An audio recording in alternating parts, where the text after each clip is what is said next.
네, 저희가 다음으로 찾아갈 곳은 청와대가 있는 3호선 경복궁역이었습니다. 대통령의 휴일이라는 제목이 달려 있는데요. 네, 이남희 차장 또 새롭게 모시고 네. 이야기 나누겠습니다. 어서 오세요. 네. 안녕하세요. 이 5월 10일 취임했으니까 지금 21일이죠. 한 10일 정도 쉼 없이 일하고 11일 만에 휴식을 취했습니다. 어떤 그 휴가를 보내고 있습니다. 사실 10일 만에 휴식이 아닐 거예요. 왜냐하면 대선 과정까지 하면은 하루도 쉬지 못하고 뭐 70여 일을 달려왔기 때문에 네. 문재인 대통령뿐만 아니라 모든 참모진도 오늘은 정말 좀 휴식을 취했습니다. 뭐 인사 발표도 없었고요. 공식 일정도 없었고요.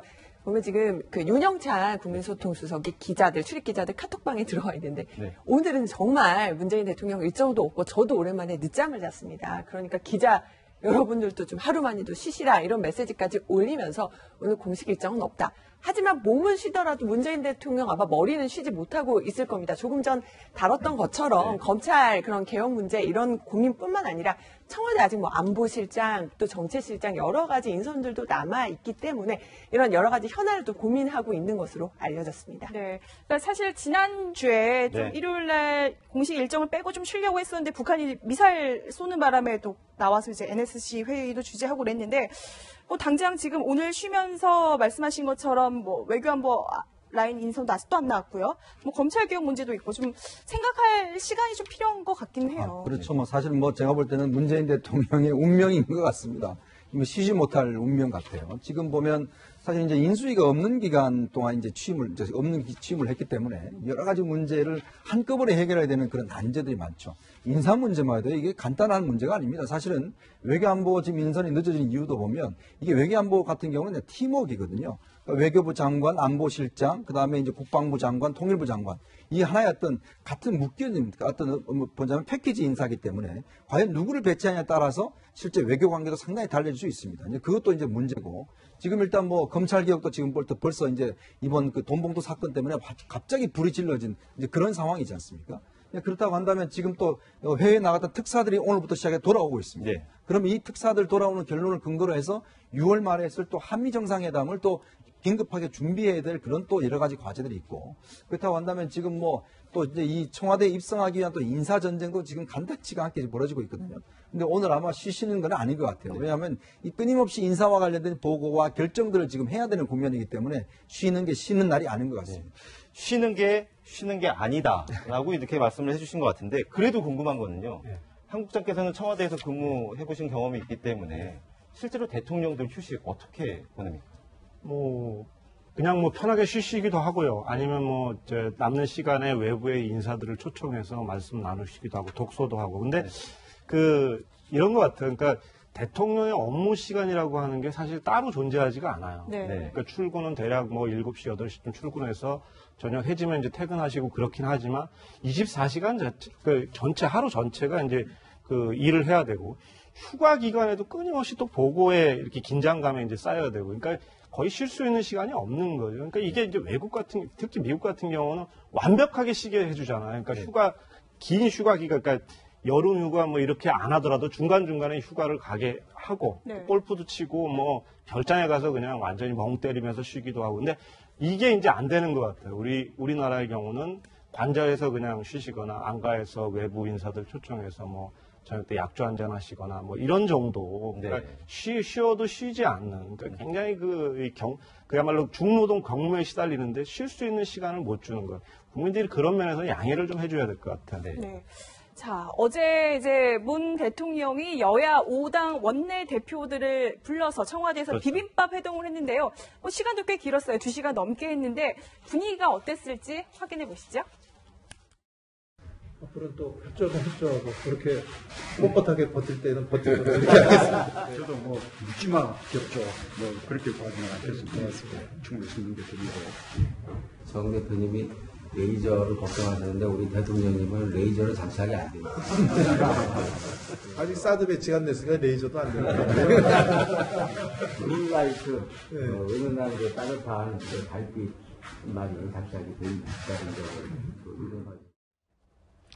시청자 여러분도 보셨겠지만 상당히 훈훈한 분위기인데요. 네. 실제로 어땠습니까? 정우택 원내대표 레이저 얘기부터 설명을 드리면 저 네. 앞서서 정우택 원내대표가 5.18 기념식 때 제가 인민을 위한 행진곡을 부르지 않아서 대통령님이 저한테 레이저 소식이 아닌가 싶습니다. 네. 그 얘기가 이제 나오면서 이제 그 전병헌 정무수석이 문라이트다. 레이저가 아니고 네. 문 대통령은 은은한 달빛만 갖고 있다. 뭐 이런 얘기까지 오갔고요.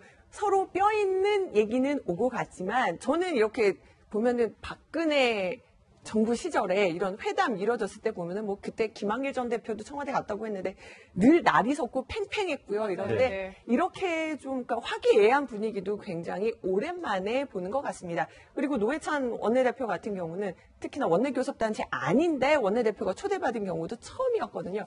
여러 가지로 좀 훈훈한 일화들도 남겼고 문재인 대통령이 본인이 먼저 나와서 기다리는 모습, 어떤 좀 건의를 내려놓는 모습 때문에 강성한 야당 의원들도 좀 그 부분에 대해서는 좀 높게 평가했습니다. 네. 그러니까 말씀하신 것처럼 보통은 이제 뭐 원내대표들이 먼저 와서 기다리다가 대통령에게 짠 하고 등장하기도 하는데 어제는 그 격식도 다 파괴를 했고 뭐 이렇게 상석도 따로 없애고 원형 테이블에 앉아서 했고 그만큼 지금 이제 협치가 중요하기 때문에 공을 들인 것 같긴 한데 일단은 좀 합격점을 받은 것 같긴 해요.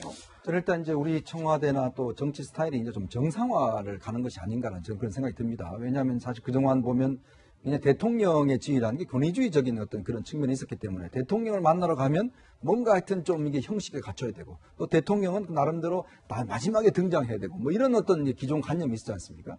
어제 그러니까 대화를 보시면 저는 이제 조금씩 청와대가 정상화 가는 것이 아닌가 민주화 시대에 결국은 뭐 명찰도 없었죠. 그리고 원탁 테이블에 앉아서 같이 또 식사를 했죠. 또 아무런 의제도 없었습니다. 의제는 뭐 자유의제로 이야기를 했고 예전 같으면 이렇게 한번 회담을 하고 나오면 만약에 야당 대표 가서 세게 못하고 나오면 바로 당에서 난리 납니다. 왜 가서 제대로 대통령한테 한 번 안 싸우고 오느냐. 그래서 뭐 그 어떤 대표 자체가 흔들거리고 그럴 수도 있어요. 그래서 뭐 혹시나 두 사람이 따로 대화하면 뭐 나중에 또 뭐 은밀하게 무슨 합의를 한 게 아니냐 이런 것 때문에 어떤 그 위치가 왔다 갔다 하고 그런 사례들 많이 봤지 않습니까? 그래서 대표가 청와대 갈 때는 정말 그 대표 자체가 막 고민합니다. 가서 혹시나 내가 사쿠라 이야기를 들었지 않을까 이런 것 때문에 선명성을 강조하는 그런 자리였어요. 근데 어제 같은 경우는 그냥 다 어제 노회찬 대표나 이런 분들 이야기 들어보면 나도 처음으로 이렇게 그 모든 문제에 대해서 정말 깊은 토론을 해본 건 처음이다라고 할 정도로 어제는 다양한 주제를 가지고 모두가 다 이야기를 나눈 것을 보면 어떤 이런 뭐 이례적 모습이 아니라 만약 이런 것이 쌓여간다라면 우리나라도 여러 가지 이제 앞으로 여야 간의 대화 자체가 실질적인 대화 이런 것이 가능하지 않겠는가라는 그런 기대감이 섞여진 그런 회담이었습니다. 네. 어제 이제 상견례가 끝나고 나서 정우택 자유한국당 원내대표 이런 말을 했습니다. 들어보시겠습니다. 대통령께서 스스로 말씀이 그 스스로의 말에 본인은 많은 강박관념을 갖는 사람이다. 이런 말씀을 하시면서 그 내년 6월 개헌 의지를 아주 강하게 반드시 이행하겠다. 이런 말씀을 하셨습니다. 보통 이 선거 과정에서 후보들이 개헌을 추진하겠다라고 약속은 했으면서도 네. 집권하고 나면 사실 개헌이 흐지부지되는 경우들을 많이 봐왔기 때문에 과연 이번에도 할 수 있을까라는 의구심이 좀 있었거든요. 그런데 내년 6월 지방선거로 못을 박았네요. 예. 그 보통 이제 임기 초에는 그 소위 말하는 이제 개헌 블랙홀론, 네. 이제 개헌 때문에 다른 국정이 어렵다 이제 이렇게 얘기를 하고 임기 중후반에는 민심이 떠나면서 어쨌든 그 개혁의 동력, 국정의 동력을 모으기 위해서 개헌 카드를 이제 꺼내드는 이런 이제 패턴이었다면 이번엔 확실하게 이제 못을 박았죠. 그러니까 제일 처음에는 결국은 그런 것 같아요. 그러니까 정치권 내에 개헌에 대한 공감대가 확산되는 게 가장 우선적인 것 같고 또 하나는 구조적으로 개헌 안 할 수가 없는 상황에 지금 내몰린 거 아니냐. 그러니까 지난번 최순실 국정농단 사태가 박근혜 대통령 개인 요인도 분명히 있지만 대한민국의 대통령이 과도하게 너무 한 1인에게 권력이 집중됨으로 인해서 생긴 어떤 제도적 요인들이 있는 거 아니겠습니까? 그래서 더 이상 미룰 수가 없는 과제다 이런 생각이 있는 것 같고 거기다 아까 이제 정우택 원내대표도 얘기했고 그 문재인 대통령도 직접 얘기했지만 이제 약속을 지켜야 된다는 어떤 강박관념을 확고하게 갖고 있다 이런 생각이 있는 것 같아요. 그런 면에서 약간 좀 전망을 좀 밝게 하는데 과연 합의를 볼 수 있겠는가? 너무 생각이 다르고 이해관계도 다르고 그 쟁점마다 이념 집단이 이 견해차들이 너무 다르기 때문에 과연 이거 합의를 볼 수 있을지 약간 좀 의문이 듭니다. 네. 그 말씀하신 것처럼 예전에 박근혜 전 대통령 시절에도 김무성 당시 대표가 뭐 중국 가서 상하이에서 개헌 이야기 꺼냈다가 또 바로 접었죠. 또 어떤 박근혜 대통령이 막 레이저 쏘고 막 이래서 막 접었었는데 네. 문 대통령은 아무튼 먼저 꺼냈어요. 근데 그러니까 이게 그러니까 진짜 의지가 있어서 이렇게 꺼낸 건지 아니면 안 될 수도 있다는 점까지 염두에 둔 건지 이런 측면에서도 볼 수 있을 것 같아요. 야당에서도 보면서 개헌하자 얘기를 많이 할 텐데 오히려 본인이 개헌하겠습니다라고 주도권을 쥐면서 어떤 공격의 빌미를 주지 않고 내가 주도적으로 하겠다 이런 또 의지를 표출한 것으로 보이는데 근데 지금 개헌도요 각 당마다 생각이 달라요. 문재인 대통령은 제 기억에 지금 4년 중임제를 하자 이렇게 생각하고 있고 뭐 이원 집정부제다 그리고 뭐 결선 투표제도 개헌에 넣어야 된다. 개헌에 들어갈 사항들이 지금 정당마다 생법이 너무나 다르기 때문에 내년 6월에 투표를 한다고 해도 아마 어떤 안을 올리게 될지 여러 가지 또 논의들이 이어질 것으로 보입니다. 네. 셈법이 다르다, 그리고 의도도 다르다라고 얘기했는데 박근혜 전 대통령 사례만 우리가 보더라도 어떻게 보면 이 제왕적 대통령제 체제는 이제는 조금 바꿔야 되는 거 아니냐, 개헌의 초점은 그쪽으로 맞춰줘야 되는 거 아니냐라는 지적도 있습니다. 그렇습니다. 이게 하나의 이제 어떤 시대 정신이라고 좀 이야기할 수가 있겠죠. 사실 뭐 대통령제를 채택한 나라는 몇 나라가 없습니다. 미국 같은 나라 같은 경우도 사실 의회 권력이 굉장히 큰 상황에서 우리 같이 의회 권력보다는 사실 대통령 권력이 강한 나라는 굉장히 찾아볼 수가 없어요.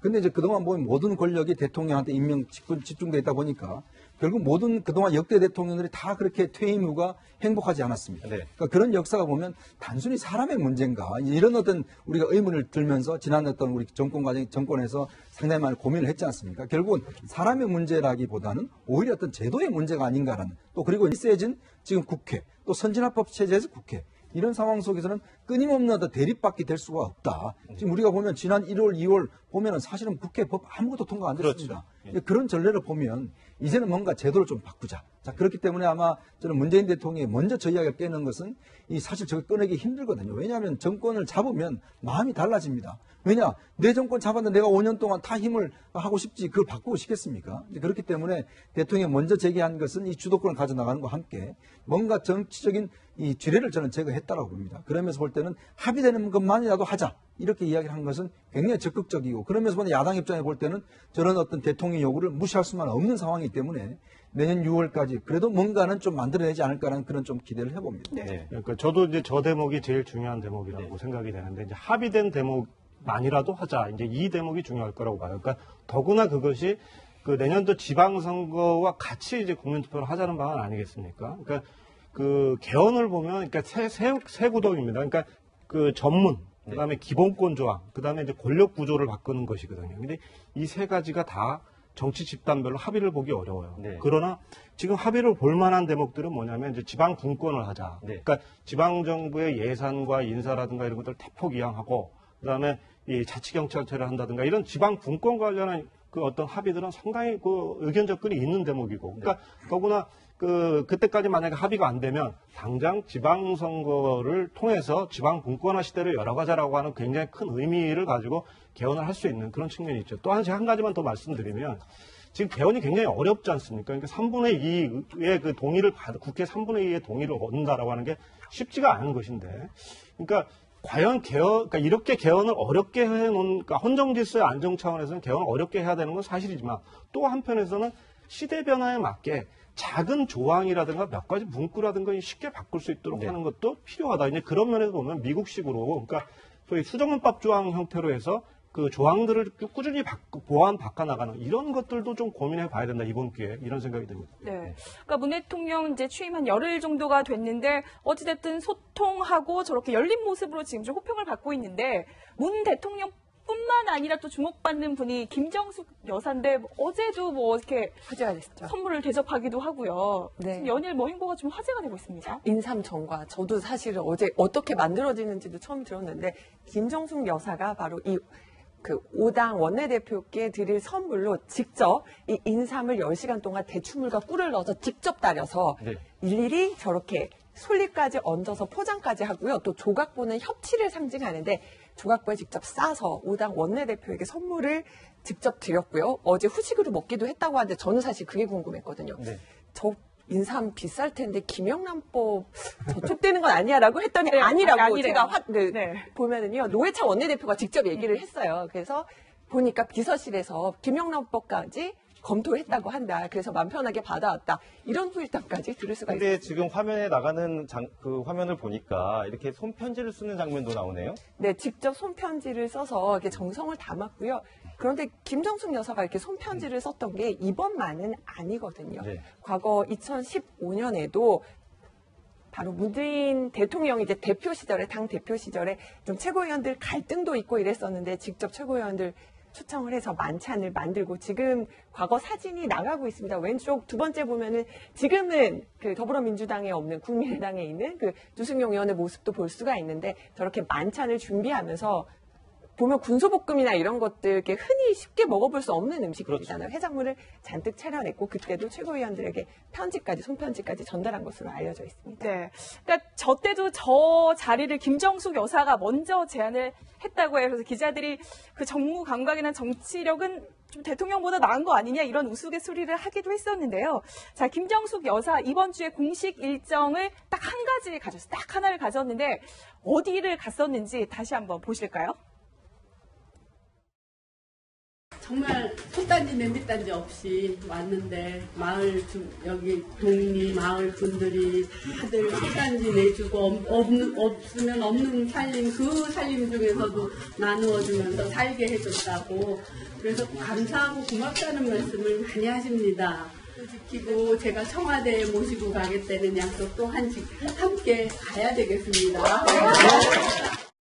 네. 그러니까 첫 번째 행사가 뭐가 될지 전 궁금했는데 남편의 고향인 이제 거제도 갔고 양산도 갔어요. 근데 갔을 때도 뭐 보니까는 이렇게 보통 보면 전용 2호기 같은 게 있잖아요. 네. 근데 뭐 대한항공을 타고 그러니까 민항기를 타고 가기도 하고 약간 행보 자체가 연일 또 이렇게 화제가 되고 있더라고요. 그렇죠. 이제 우리나라 풍습은 금이 환영을 하게 되면 가장 먼저 인사하는 곳이 자신을 낳아준 곳, 자신을 키워준 곳, 이런 곳에 가서 먼저 이제 인사를 드리는 것이 또 예의상 어떤 인사인데, 물론 이제 문재인 대통령이 이제 바쁘시기 때문에 아마 김정숙 여사가 이제 대신 그 정말 자기의 탯줄을 끊었던 바로 그 이제 거제도를 갔습니다. 거제도를 갔고 또 지금 현재 집에 있는 양산을 가서 네. 고향 분들한테 이제 고마움을 표시를 했죠. 근데 저게 참 주목되는 대목은 뭐냐면 그 원래 영부인이 이렇게 움직일 때 보면 그것도 대통령 행사 비슷하게 이제 뭐 그 대통령 전용 열차라든지 또 대통령 2호기라든지 이런 걸 타고 가는데 앞으로 이제 모든 그 영부인 행사에 민항기를 이용하겠다고 그랬어요. 그러니까 어떤 일반적인 그런 걸 이용하지 않겠다는 것이고, 그런 거 보면 굉장히 좀 낮은 자세로 가는 것이고, 고향 분들한테 인사를 하면서 그 한 사람 한 사람한테 다 이제 그 인사를 하시고, 또 고향 마을에 가서도 이제 인사를 하시는 거 보면 나름대로 좀 이게 그 대통령의 어떤 푸근함, 이런 또 어떤 여사로서 할 수 있는 어떤 공감 능력, 이런 것도 좀 보여준 것이 아닌가. 앞으로 아마 제2보 속실을 중심으로 해서 굉장히 좀 여사의 행보가 좀 공격적일 것 같습니다. 특히 이제 소외계층이라든지 이런 부분들에 향해서 여사의 어떤 여러 가지 일 자체는 상당히 많아질 가능성이 좀 높다라고 보여집니다. 네, 이 김정숙 여사 영상이 나올 때마다 보면 표정이 상당히 풍부하다라는 걸 아마 다들 느끼실 것 같은데, 근데 이 음식 얘기 조금만 더 해보겠습니다. 이 정말 정치인 부인으로 산다는 거 보통 일이 아닌 것 같은데 과거에는 이런 말도 했습니다. 들어보시겠습니다. 음식은 남편이 해산물을 좋아해서요. 항상 밥하면은 이제 생선이나 뭐 조개나 이런 것들이 꼭 항상 밥상에 있게 하고요. 먹는 것도 중요하지만은 집안에 와서 저희 이제 이 남편이 바깥으로 많이 알려져 갖고요. 이제 밥을 어디서 먹는다든가 이런 것이 많이 신경이 쓰일 것 같아요. 그래서 집에 와서 편안하게 쉬게 하는 것, 그게 어떤 밥을 먹고 무엇인가 좋게 먹는 것보다는 더 좋은 휴식인 것 같네요. 예전에 정치부 기자 하셨던 분들은 많이 아실 텐데 식사 정치가 그만큼 중요하다라는 이런 말이 있거든요. 네. 가보셨죠? 네. 저는 이제 정치인들 예전에는 지금 집을 다 오픈해서 뭐 김영삼, 김대중, 김종필 뭐 이런 분들은 이제 주로 기자들 집에 가면 식사 대접을 받습니다. 뭐 네. 기자들 가서 이제 밥을 아침 일찍 하고 뭐 저녁 늦게 가고 하니까 나름대로 그 이제 부인들의 역할이 굉장히 거기서 이제 중요하거든요.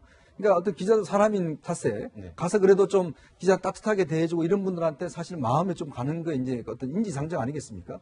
그런 걸로 보면 예전 정치인들은 이 부인의 역할을 굉장히 잘 했어야 됐습니다.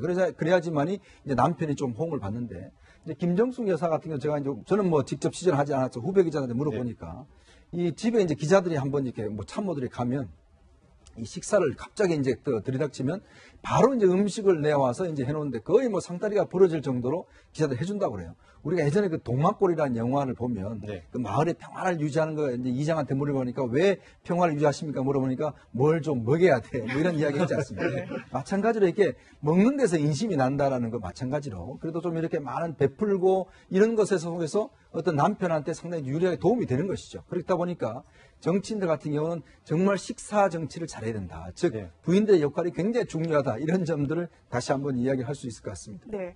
근데 이제 뭐 그러니까 식사 정치 이야기 나왔으니까 이제 문 대통령은 취임한 이후에 보면 뭐 기자들과는 뭐 삼계탕을 먹고 또 직원들과 구내 식당에서 뭐 3,000원짜리 점심을 먹고 이런 게 좀 화제가 됐는데 이렇게 보면 예전에 보면 뭐 이렇게 청와대 초청을 갔는데 뭐 딱스핀이 나왔다 이러면 또 이렇게 비판을 받기도 하고 막 그랬잖아요. 그러니까 이 대통령의 식사 정치도 나름 그 이미지 메이킹을 많이 하는 것 같아요. 그렇죠. 그러니까 그 대통령의 스케줄이 메시지인데 요새는 옷도 메시지고 무엇을 먹느냐도 메시지인 것 같아요. 그러니까 엊그제 그 비빔밥을 먹었지 않습니까? 네. 비빔밥을 먹다는 게 한마디로 얘기해서 그 결국 화합하고 어쨌든 협치를 이끌어가는 이런 메시지인 것처럼 그 초청 대상에 맞는 음식을 어떤 걸 내놓느냐 이제 이런 것이 그 대통령이나 영부인이나 이런 분들이 하나의 메시지라고 이렇게 얘기를 할 수 있겠죠. 네. 이현종 의원님, 사실은 문재인 대통령뿐만이 아니라 역대 정치인들 보면은 사실 이 식사 정치에서 아주 중요한 진전을 좀 이뤄낸 적도 있지 않습니까? 그렇죠. 네.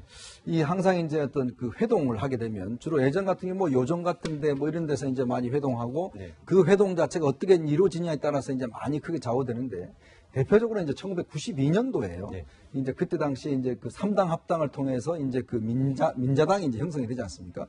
그때 김영삼 전 대통령이 이제 대선 후보로 선출이 됩니다. 근데 그때 당시에 민정계라고 하죠. 민정계 대표 수장이 이제 바로 박태준 전 총리였어요. 그때 네. 박태준 전 총리는 포스코 이제 그때 지금은 포스코죠. 포철 회장을 맡고 있습니다.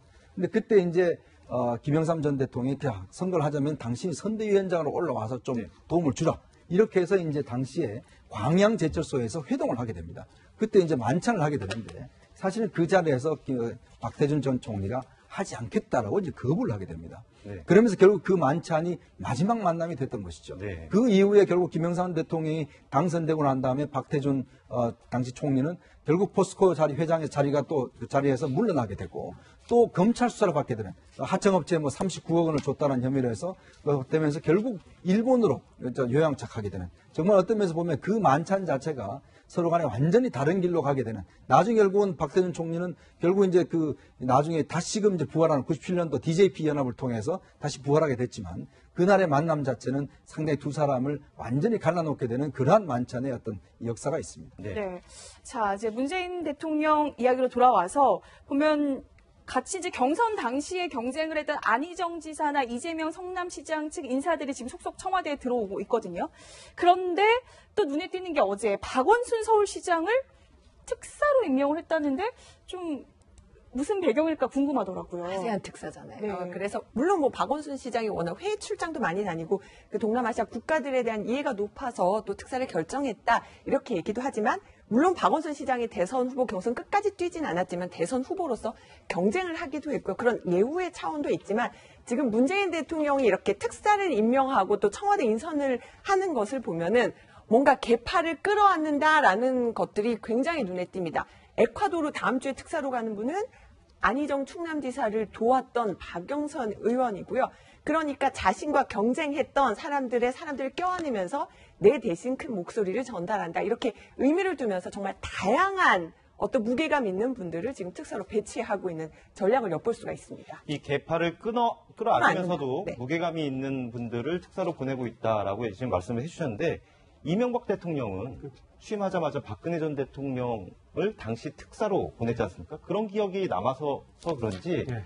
자신들의 후계 구도를 생각하는 거 아니냐라는 이런 억측도 있어요. 그러니까 임기가 막 시작한 상황에서 이제 후계구도 뭐 차기 얘기하는 건 좀 부적절한 것 같고요. 네. 제 생각은 이렇습니다. 그러니까 특사라고 하는 게 외교 안보적 용도도 있지만 대내적인 정무용 그 용도도 상당히 큰 거거든요. 그러니까 박근혜 대통령의 경우도 물론 이제 중국도 잘 아시고 하니까 이제 그런 측면도 있었지만 역시 이제 박원순 그 시장을 저렇게 아세안 특사로 보낸 것은 그 전 개파를 아우르려고 하는 이런 측면이 분명히 있겠죠. 그리고 가장 중요한 건 저는 이런 것 같아요. 그러니까 그 문재인 대통령의 초기 인사구상이나 그 행보를 보면 큰 축으로는 집권 기반을 좀 안정적 기반 위에서 올려놓고 일을 시작하겠다라는 것 같아요. 그런 측면에서 지역적으로 보면 호남 핵심 인사들을 준용하는 측면이 있고 또 한편은 당내 소위 그 친문 패권주의에 대한 그 비판의 목소들이 상당히 많지 않았습니까? 이것들을 완벽하게 해소해서 어쨌든 탈개파, 범개파를 아우르는 어떤 기반들을 좀 짜놓고 가자. 그러니까 그래서 당 내부, 여권 내부의 균열 요인들을 애초부터 좀 싹을 좀 잘라놓고 가겠다라는 포석 중에 하나다. 이것도 역시 이제 그 다른 뭐 그 청와대 인사 중에서 뭐 안희정, 이재명 뭐 이 관련 그 인사 캠프 인사들을 등용하는 게 다 그런 맥락에서 봐야 되는 거 아닌가 이렇게 생각이 됩니다. 이 특사가 가지는 무게감, 뭐 과소평가를 할 수는 없지만 그렇다도 이게 일회성이기 때문에 그렇게 큰 무게를 둘 필요도 없다. 이런 얘기도 있지 않습니까? 근데 이제 이게 어떤 집권자가 되면요. 네. 그 물론 지금 뭐 상황에서는 거론하기가 좀 그렇습니다만은 앞으로 그러면 이 정권을 어떻게 연장할 것인가, 즉 후계 구도를 어떻게 할 것인가 하는 문제를 생각하지 않을 수밖에 없어요. 그러면 여러 사람을 통해서 경쟁 구도로 만들고 이 경쟁 구도로 만들면 모든 사람들이 자신한테 충성하게 됩니다. 그러니까 예를 들어서 한 사람만 예를 들어서 자기가 막 찍어서 막 후계자 시킨다면 나머지 사람들은 다 적이 되는 거예요. 그때부터 나머지 사람들은 결국 대통령을 비난할 수밖에 없거든요. 그러니까 지금 문재인 대통령이 하고 있는 전략 자체는 제가 볼 때 굉장히 좀 외람되지만 좀 영리하다라고 할 정도로 그런 게 비치는 게 뭐냐면 결국 모든 사람들을 지금 어떤 후계자로 할 만한 모든 어떤 차기 구도의 차기에서 떠오를 수 있는 그런 인물들, 잠룡들을 끊임없이 공평하게 기회를 주고 있다는 것이죠. 이게 뭐냐면 안희정 지사, 지금 이재명 성남시장, 박원순 시장, 박영선 의원 뭐 등등 앞으로 아마 더 많은 사람들을 만약에 보낼 겁니다. 그거 뭐냐면 당내에서 이런 사람들이 서로 경쟁을 하면서 하나의 시너지 효과를 올리자는 거죠. 자, 그러면 결국 대통령 입장에서 보면 다들 대통령을 쳐다볼 겁니다. 네. 왜냐하면 나도 될 수 있다는 생각을 가지지 않겠습니까? 이게 뭐냐면 바로 하나의 통솔 전략인데 그러면서 본다면 처음부터 대통령이 누구를 찍어서 이렇게 할 경우는 그 사람 나중에 안 되는 경우가 많아요. 왜 그 이미 예전은 그 역사를 통해서 다 증명해 왔지 않습니까? 그러면 다양한 이런 후보군들이 경쟁을 하게 되면 당내에도 굉장히 안정되게 돼요. 그러면서 본다면 지금 청와대 구성을 보면 비문계로 다 구성을 하지 않습니까? 이것도 상당히 제가 볼 때는 대통령의 어떤 전략적 포석이 있는 것 같거든요. 호남도 중요하고. 그러면서 본다면 정말 이렇게 된다면 대통령 중심으로 해서 권력이 자연스럽게 어떤 집중될 수 있는 그런 어떤 전략이라고 볼 수가 있죠. 네. 자, 지금 잠시 후 이제 광화문 광장에서는 노무현 전 대통령 서거 8주기 행사가 열린다고 해요. 5월 23일이니까 얼마 안 남았죠. 네. 이제 이 행사에는 뭐 안희정 지사, 이재명 성남시장 모두 총출동한다고 하는데 노무현 전 대통령 추도식 항상 매끄럽게 끝났던 것만은 아니었는데 이 장면을 보시고 이야기 나누겠습니다. 오늘 이 자리엔 특별히 감사드리고 싶은 분이 오셨습니다. 권력으로 전직 대통령을 죽음으로 몰아넣고 그로도 모자라 선거에 이기려고 국가기밀문서를 뜯어서 읊어대고 국정원을 동원해 댓글 달아 종북몰이 해대다가 아무 말 없이 언론에 흘리고 불쑥 나타나시니 진정 대인배의 풍모를 뵙는 것 같습니다. 이남희 차장, 2년 전 모습이죠? 네, 2015년. 그러니까 노무현 전 대통령 서거 6주기 때입니다. 당시 참 이분 오셔서 특별히 감사드린다고 거론한 분은 아마 그 김무성 지금 바른정당 의원입니다. 네. 그런 NLL 공방 이런 것들로 이제 노무현 전 대통령 그렇게 비판했던 분이 여기 왔느냐 하면서 당시에 아주 그 날선 비판을 쏟아냈었고요. 당시에 그 자리에 갔었던 새누리당, 당시 새누리당이었죠. 인사들은 야유를 받거나 이런 일들도 있긴 있었는데요. 글쎄요, 이제 2년이 흘렀습니다. 2017년 이제 노무현 전 대통령 8주기인데 올해도 이제 추도식이 열릴 겁니다. 조금 뒤에 광화문 광장에서 열리는 것은 이제 추모제고요. 이번 그 23일, 5월 23일에는 좀 더 또 성숙한 모습으로 이 추도식이 좀 진행될지도 좀 지켜보고 싶고요. 좀 제발 이번에는 좀 더 예. 성숙한 분위기로 진행될 수 있었으면 하는 바람입니다.